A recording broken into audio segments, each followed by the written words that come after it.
ஞானேஸ்வரியில் அத்தியாயம் 16 ஸ்லோகம் 14 13 மற்றும் 14 இன்னைக்கு பார்க்கலாம்.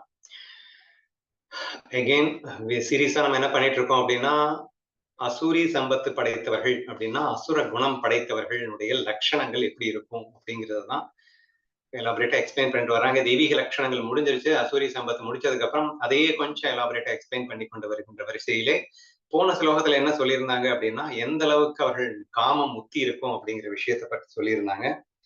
அத்தோட அவர்கள் அந்த காமத்தை அடைகிறதுக்கு பொருள் வேணும் அப்படிங்கிறதுக்காக நேர்மையான வழியில எல்லாம் அவங்க முயற்சிக்க மாட்டாங்க. அடிச்சோம் புடிச்சோம் கொலைன்னு என்ன வேணா அடிச்சு அவங்க சம்பாதிக்கணும் அப்படின்னு நினைப்பாங்க அப்படிங்கிற மாதிரி சொல்லி முடிச்சிருந்தாங்க. சோ அந்த சம்பாதித்த பணத்தை வச்சுக்கிட்டு மனசுல இவன் என்னென்ன மாதிரி எல்லாம் ஃபீல் பண்ணுவான், என்ன பண்ணுவான் அப்படிங்கிறத அடுத்த ஸ்லோகத்துல எக்ஸ்பிளைன் பண்றாரு. இன்று அநேகர்களுடைய சொத்தை எல்லாம் அபகரித்து அதை நமதாக செய்து கொண்டமையால் நாம் தன்யர்கள் ஆனோம் அல்லவா. ஆக்சுவலா நான் இதெல்லாம் பேசும்போது ஆக்சுவலா உங்களுக்கு என்ன தோணும்னா, இதெல்லாம் ரொம்ப மோசமானவங்களை பத்தி பேசியிருக்காங்க, நமக்கு இல்ல போல அப்படின்னு தோணும். ஆக்சுவலா கொஞ்சம் உன்னிப்பா கவனிச்சு பாத்தீங்கன்னா, அகங்காரத்தை அவர் எக்ஸ்பிளைன் பண்ணிருக்காரு. எல்லாருக்குள்ளயும் ஈகோ இருக்குன்றது நம்ம 2-3 கிளாஸ் நிரூபிச்சிட்டோம். அப்ப அந்த ஈகோயிஸ்டிக்கா இருக்கிறவன் என்னென்ன மாதிரி எல்லாம் இருப்பான் அப்படிங்கறதான் இங்க மேஜரா எக்ஸ்பிளைன் பண்றது. இப்போ அது as long as நமக்கு ஈகோ இருக்கிற வரைக்கும் லைக்ஸ் டிஸ்லைக்ஸ் இருக்கும். அப்போ அது வரைக்கும் நமக்குள்ள நம்ம செய்யறோமோ இல்லையோ மனசளவுல நம்ம அடுத்தவர்கள் பணத்துக்கு ஆசைப்படுறது செய்யறது அப்படிங்கிற மாதிரி எல்லாம் இருக்கு. நாளைக்கு எங்க இருந்து தெரிஞ்சு போயிடுமோ அல்லது மற்றொரு லுக்கிங் குட் லாக்னாலேயோ ஏதோ ஒண்ணுனால நம்ம அடக்கி வாச்சிட்டு இருக்கோமே தவிர பியூர் ஹார்ட்டடா நம்ம இருக்கமா அப்படின்னா கண்டிப்பா இல்லதானே. சோ எதுவுமே நமக்கு என்ன சொல்றாங்க, இது யாருக்கோ சொன்னதா நினைக்காம நம்ம இதை கேட்கணும் அப்படிங்கிறது என்னுடைய ரிக்வெஸ்ட். இப்ப நீங்க ஃபர்ஸ்ட் என்ன சொல்லியிருக்காரு, அநேகருடைய சொத்தை எல்லாம் அபகரித்து நமதாக செய்து கொண்டோம், நாம் தன்யர்களானோம் அப்படின்னு சொல்றாங்க. நிறைய பேருக்கு நீங்க கேள்விப்பட்டிருப்பீங்க, அந்த சில சினிமால கூட படம் காட்டுவான். அதாவது ஒரு சிறு விலங்கு அடுத்த விலங்கை சாப்பிடுகிறோம், அந்த விலங்கு அதுக்கு அடுத்த விலங்கை சாப்பிடும், அந்த விலங்கு அடுத்த விலங்கை சாப்பிடும். சரி, இந்த மாதிரி கடைசியில மனுஷன் எல்லா விலங்குகளையுமே சாப்பிடுற மாதிரி காட்டியிருப்பான். சோ இங்க எவன் பலமானோ அவன் தாண்டா ராஜா. பலவீனன் அப்படின்னா அது நீ பலவான்ட்டு செத்துப்போ. உன்னை யார் பலவீனனா இருக்க சொன்னா? நீ பலவானா இருக்கணும். பலவானா இருந்தா என்ன பண்ணணும்? பலவீனங்கள் எல்லாத்தையும் நீ ஆட்டி படைக்கணும். அவங்களை எல்லாத்தையும் அடிமையாக்கி நீ வாழணும் அப்படின்னு ஒரு ஃபீலிங்கை இங்க காட்டுது. தன்யர்கள் ஆனோமல்ல, கொள்ளையடிச்சுட்டு நான் தன்யர்கள் ஆனோமல்லவான்னா அது எங்க இருந்து ஃபீல் வருதுன்னா ஈகோயிஸ்டிக். நான் பலவான். அப்போ தன்னைத்தானே இது பண்ணிக்கிறான். என்ன பண்ணிக்கிறான், நான் செஞ்சது ரைட்டு அப்படின்னு சொல்லிட்டு. நீ பலம் இல்லாம இருக்க, அதனால நீ விட்டு கொடுத்த, நான் உன்னை ஜெயிச்சிட்டேன். நீ பலசாலியா இருந்தா மட்டும் என்ன விட்டு கொடுத்தாரு? நீயும் என்ன அடிச்சுட்டு நீயும் என்ன அடிமையாக்கி இருப்ப இல்ல. அப்ப நான் அடிமையாகாம இருக்கேன்னா அது என் பலம் காரணம் தான். So he feels himself that எல்லாத்துக்குமே நான் என்று சொல்வது தான் இந்த ஈகோ. அது கொள்ளையடிச்சு வந்தது கூட பெருமையாக பேசிக் கொள்கிறது. நான் தன்யர்களானோம் அல்லவா அப்படின்னு பேசிதான். இப்படி பெருமை பாராட்டி கொண்டிருக்கும் போதே மற்றொரு எண்ணம் மனதில் உண்டாகி, இதோ பார், இன்னும் மற்றவருடைய சொத்தை எல்லாம் கொள்ளையிட்டு கொண்டு வருவோம். நீங்க பாரு, நம்ம தாண்டா நம்பர் 1 இருக்கணும், நம்ம கீழே தாண்டா எல்லாமே இருக்கணும். அந்த அளவுக்கு நான் going to be a bigger and bigger, greater and greater அப்படிங்கிற ஃபீல். இந்த ஃபீல்லாம் நமக்கு இருக்கு. நான் கிரேட்டரா இருக்கணும், நான் பிகரா இருக்கணும், நான் எல்லாருக்கும் முன்னாடியும் தலை நிமிர்ந்து வாழணும், எல்லாரும் என்ன பார்த்து செலிட் அடிக்கணும் அப்படின்னா என்ன அர்த்தம்? எல்லாரும் நான் கீழே இருக்கணும்ன்ற ஃபீல் தானே. இவனும் அதுதானே ஃபீல் பண்ணிட்டு இருக்கான். கொள்ளையிட்டு கொண்டு வருவோம். இப்படி நாம் சம்பாதித்துக் கொண்ட இத்தனையும் கைமுதலாய் கொண்டு சராசரத்தில் மிகுந்திருக்கும் அனைத்தையும் சம்பாதித்துக் கொண்டு உலகில் உள்ள தனம் அனைத்துக்கும் நாமே சுவாமியாகும். அப்போ இது எல்லாத்தையும் கொள்ளையடிச்சு நான் பணம் வச்சிருக்கேன். இதை மறுபடியும் மூலதனமா போட்டு மறுபடியும் இருக்கிற எல்லா சொத்தையும் நானே வச்சுக்கிட்டு இந்த உலகத்திலேயே நான் தான் பெரியவன். தனம் அனைத்துக்கும் அப்படின்னா எல்லா சொத்துக்கும் நான் தான் சுவாமி அப்படிங்கிற மாதிரி நான் ஆகணும் அப்படிங்கிற ஃபீல். இந்த ஃபீல் பாட்டு எல்லாருக்குள்ளயுமே இருக்குதா அப்படிங்கிறதையும் என்ஷூர் பண்ணிக்கோங்க, சரியா என்று அவர்கள் சொல்லிக் கொள்வார்கள். பின்பு கண்ணில் ஏதேது பட்டதோ அதையெல்லாம் தங்களதாகாமல் அவர்கள் இருக்க ஓய மாட்டார்கள். அதாவது என்னென்னலாம் பாக்குறாங்களோ எல்லாத்தையுமே அதை தன்வசமாக்கிக் கொள்ள வேண்டும் என்ற வேகத்துல அவர்கள் செயல்பட்டு கொண்டே இருப்பார்கள் அப்படிங்கிற ஒரு விஷயத்த சொல்லியிருக்காரு. இது 14வது ஸ்லோகத்துல அதை அப்படியே கண்டினியூ பண்றாரு. அதையும் படிச்சுங்க.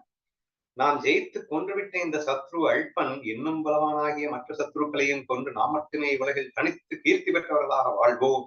Same point again. ஏற்கனவே நம்ம என்ன பார்த்தோம், இன்னும் மற்றவங்க எல்லாருடைய சொத்தையும் கொள்ளையடிச்சுட்டு நாமளே சுவாமியா இருக்கணும் அப்படின்னு பார்த்தோம் இல்லையா. சேம் ஓவிய repeat பண்றாருங்க.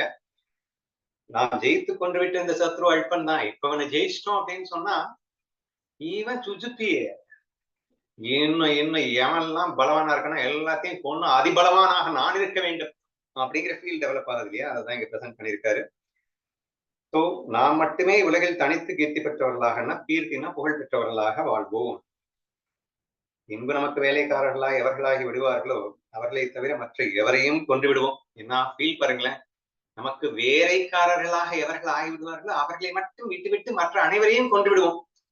Such an egoistic feel. எல்லாத்துக்கும் நான் அரசனா இருக்கணும், எல்லாரும் எனக்கு கீழே இருக்கணும் அப்படிங்கிற ஃபீல். நாமே இந்த சராசரம் முழுவதற்கும் ஈஸ்வரர்களாக விளங்குவோம். இப்போ இறைவனை பத்தி நம்ம பேசும்போது அவன் தான் அவன் நன்றி அனுபவம் அசையாத எல்லாத்தையும் அவன் தான் ஆற்றுறான் அப்படின்னு நம்ம பேசுவோம் இல்லையா? அந்த ஈஸ்வரனே நான் தாண்டா அந்த ஃபீலை கொண்டு வர்றாங்க. நாம் போக ஜாலங்கள் என்றும் பூமிக்கு சக்கரவர்த்திகளாக போய் சர்வ சுகங்களுக்கும் நம்மிடத்தில் குடிபெறும்.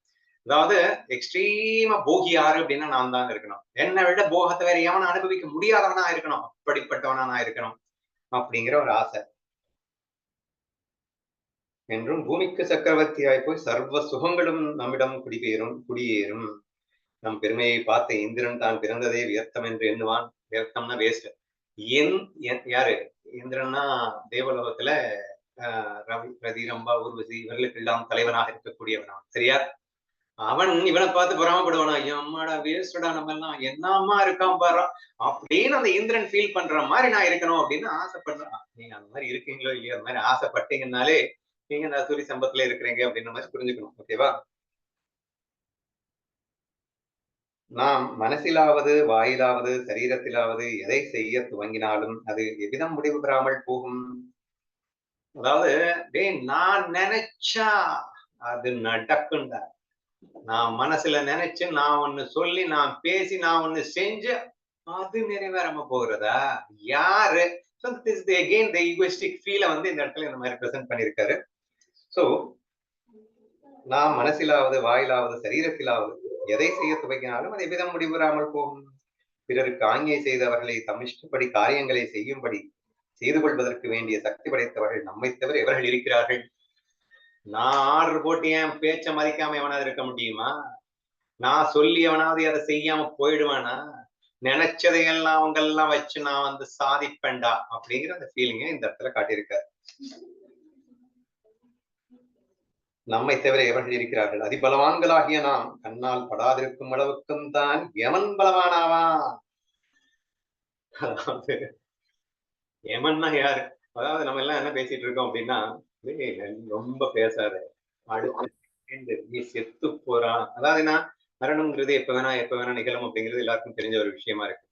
சோ தேர்ஃபோர் என்னமோ ஆடாத ஆட்டம் ஆடிட்டு இருக்க, நாளைக்கே வந்து ஒரு உடம்புல நோய் வரலாம், செத்து போயிடலாம், ரொம்ப பேசாத அப்படின்னு வந்து சொல்லுவாங்க இல்லையா? அவனுக்கும் பதில் வச்சிருக்கான். டேய் யமனா என் கண்ணு முன்னாடி வர்றாத வரைக்கும் தான் யமன் பலவான்டா.